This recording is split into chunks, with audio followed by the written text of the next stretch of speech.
Another day, another basketball stories na naman ang pagkikwentuhan natin. At ngayon nga, yung pag-uusapan natin ang balitang pagkuha na ng Los Angeles Lakers kay Bam Adebayo at ang latest trade update kay Jonathan Kuminga.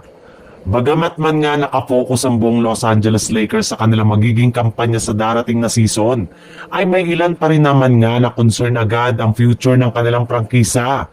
Sa katunayan, maliban nga kay Robert Horry, isa rin naman nga ang dating Lakers legend na si Shaquille O'Neal.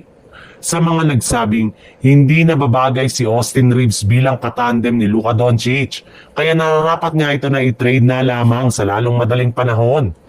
Patapos na rin naman nga ang kontrata nito at maaari nga siyang gamitin bilang trade asset upang makakuha sila ng isang bagong superstar big man na siyang pinaka-nababagay sa duo ng isang Luka Doncic sa lineup ng Los Angeles Lakers. At isa nga sa mga center na dapat nilang kunin sa ibang trade ay walang iba kundi si Bam Adebayo na binabalakan na rin naman niyang i-trade ng Miami Heat sa mga susunod na taon.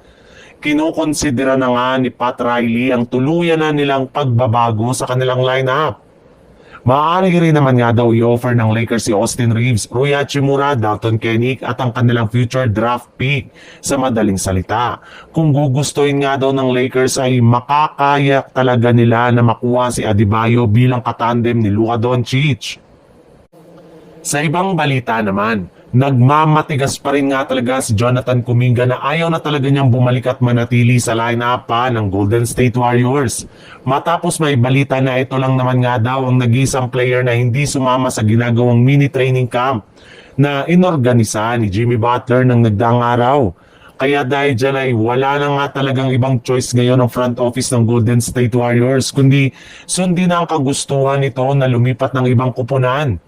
Base nga sa kalalabas pa lang na balita ngayong araw, binuhay at pinagpapatuloy na nga daw ng Golden State Warriors at ng Sacramento Kings ang kanilang sign and trade talk sa pagitan ni na Jonathan Kuminga at Malik Monk. Kung inyo ang matatanda noon, mismong Kings na nga ang nag-offer sa Warriors ng trade package since interesado talaga sila na kunin si Jonathan Kuminga na inofera na nila agad ng starting position sa kanilang rotation. Naniniwala rin naman nga ang Kings na magagamit nila si JK bilang kanilang bagong franchise player sa mga susunod na taon. Kaya mukhang nasa mga kamay na nga ng Warriors ang huling desisyon kung itutuloy na nila ang ganitong trade o hindi.